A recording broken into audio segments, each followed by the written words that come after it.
messieurs, abordons le sacre de Pauline Ferrand-Prévot sur le Tour de France, qui a battu hier en plus un record d'audience. Et oui, 7 700 000 téléspectateurs, soit plus de 41% de part d'audience, du jamais vu pour une étape du Tour de France Femmes. Plus de 10 points au-dessus du précédent record, souligne France Télévisions au lendemain de cette séquence mémorable.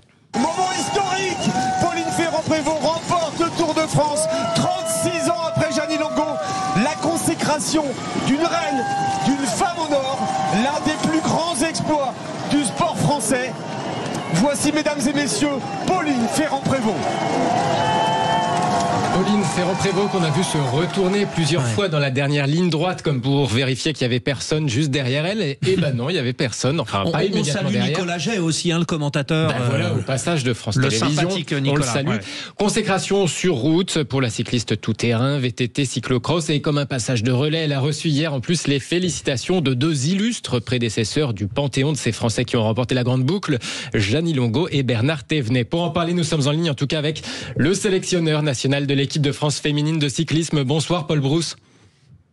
Oui, bonsoir à tous. Bonsoir Paul et bravo à toutes vos filles, parce que on parle de Pauline Ferrand-Prévot, mais toutes les filles de l'équipe de France que vous allez retrouver pour le championnat du monde, c'est au Rwanda cette année, le championnat du monde. Ouais, tout à fait. Championnat du monde au Rwanda, et il ne faut pas oublier un championnat d'Europe en France dans la foulée début octobre. En plus, et vous avez une sacrée équipe. Allez-y, cher Félix Mathieu. On vous imagine très ému hier soir et certainement aujourd'hui encore, après ce sacre. Ouais, clairement. Non, j'ai envie de dire, même sur toute la semaine, comme l'a rappelé Frédéric, c'est un Tour de France exceptionnel pour les Françaises.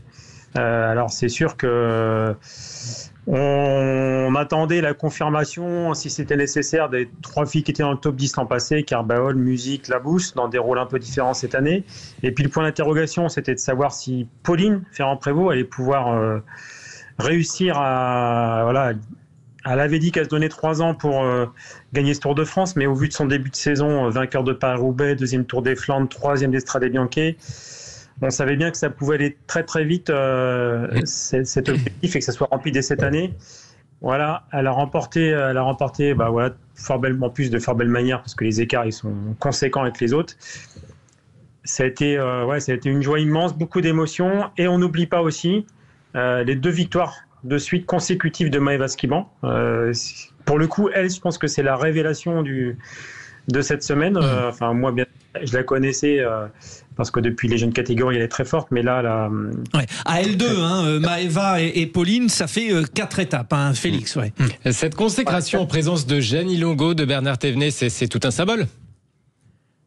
Ouais, tout à fait. Ouais. Non, c'est sûr que Jeannie Longo, c'est une légende du cyclisme, même au-delà, une légende du sport. Et puis, je pense que Pauline, c'est la même chose en fait.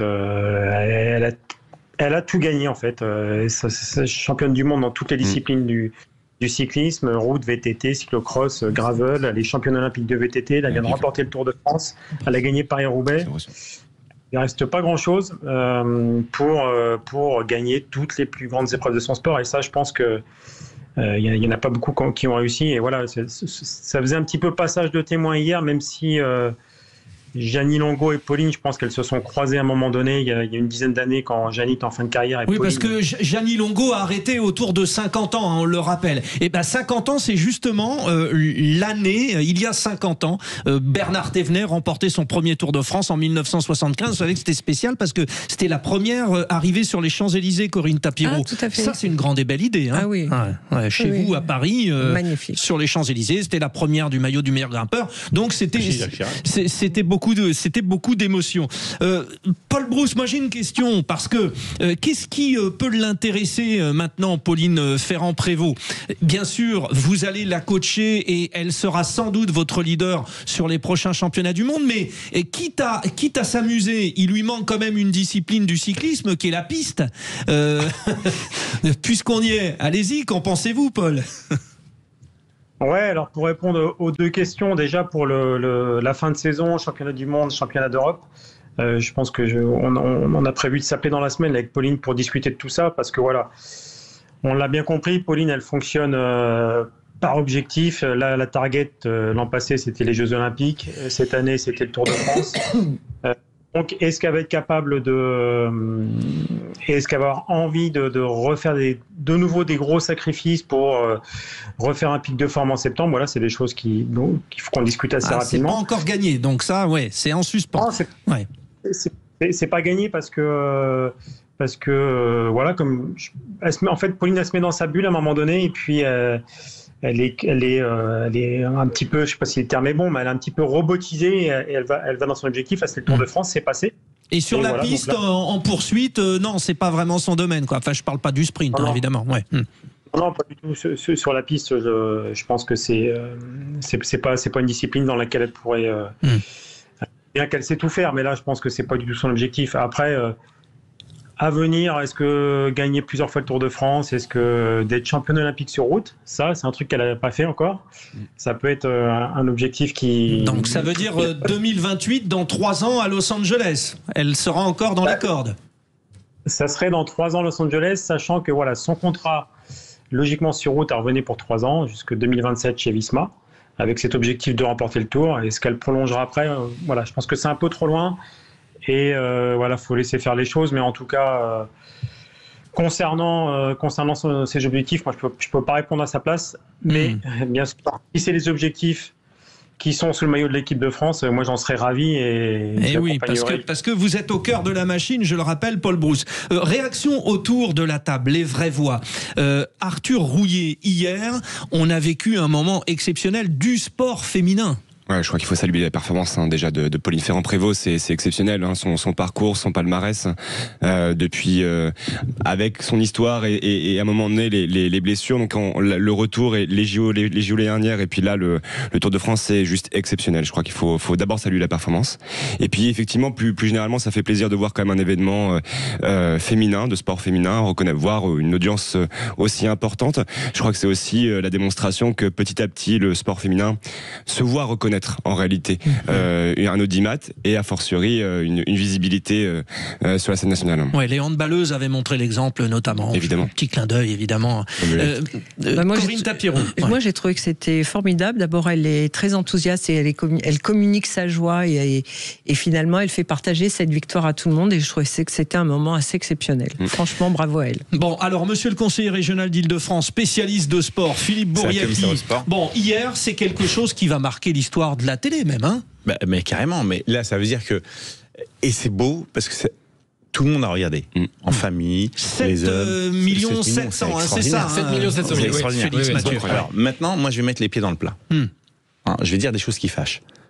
Merci à Pauline, merci à toutes les coureuses qui ont participé, qui ont fait vibrer, qui ont montré notre beau pays, ces beaux paysages, cette belle carte postale. Elles sont parties de Bretagne, elles ont fini à Châtel. C'était une ma question. Et c'est là où je prends mon étendard de politicien.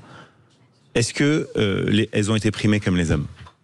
Est-ce qu'elles reçoivent la même solde que les hommes? Alors non. Donc c'est pas normal. Non, mais Paul Brousse, on rappelle aussi que les hommes 21 étapes, les filles 9. Donc il y a une certaine logique. Mais quand on fait une cote mal taillée, vous en pensez quoi, Paul Brousse, sélectionneur de l'équipe de France féminine?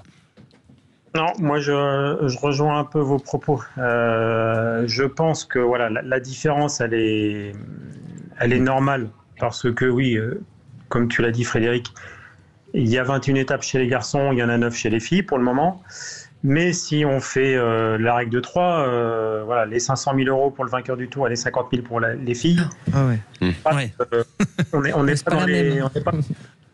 Donc oui, ça c'est vraiment quelque chose sur lequel les organisateurs du Tour de France doivent réguler. Alors peut-être baisser les garçons pour donner plus aux filles, je sais pas. Après, ça, très bonne idée. Oui, alors, ça c'est une manière de voir le chose. Ou alors, Paul Brousse, Paul, bon, ça coupe un petit peu, Paul, hein, mais je reviens te voir, mais juste un mot, Arthur, ça veut dire aussi que les grosses entreprises doivent s'y intéresser, investir plus aussi, parce que ce sont des partenariats qui financent finalement. Oui, je pense qu'il faut effectivement qu'il y ait une visibilité accrue de plus en plus forte du sport féminin, et donc effectivement faire travailler les entreprises, avoir des accords et des partenariats entre les entités sportives et puis les entreprises privées qui finalement leur intérêt. Parce que ça, c'est terriblement RSE, hein, Corinne. Oui, non, mais non seulement ça, c'est-à-dire que l'audience est quand même très très importante et ça va nécessairement attirer des entreprises, c'est obligatoire. Et puis les télés, quand elles achètent les droits de diffusion, il faut que ça soit les mêmes pour les femmes et pour les hommes. Aujourd'hui, on ne doit plus avoir ce débat, c'est plus possible. Bon, alors après, vous savez qu'en termes d'audience, plus on avance dans le mois d'août, moins c'est calculé, enfin il y a tout un système. Qu'on le fasse avant les hommes. C'était la 4e édition de la nouvelle formule du Tour de France féminin et on est revenu comme aux belles années où Jeannie Longo gagnait. Là, c'est Pauline Ferrand-Prévôt. Paul Brousse, merci beaucoup, cher Paul, de nous avoir éclairé et un titre de champion du monde parce qu'il y a de quoi faire, hein, Paul, hein. Ouais, il y a de quoi faire. Et puis, c'est vrai qu'il y a Pauline, mais il y a aussi toute une nouvelle génération qui arrive derrière. Il y a les Julie Bégaud. Et Vita Musique. Vita Musique. Voilà, il y a une très belle génération. Moi, j'en suis super heureux. Et puis, le titre, on va tout faire pour, en tout cas. Merci, bravo.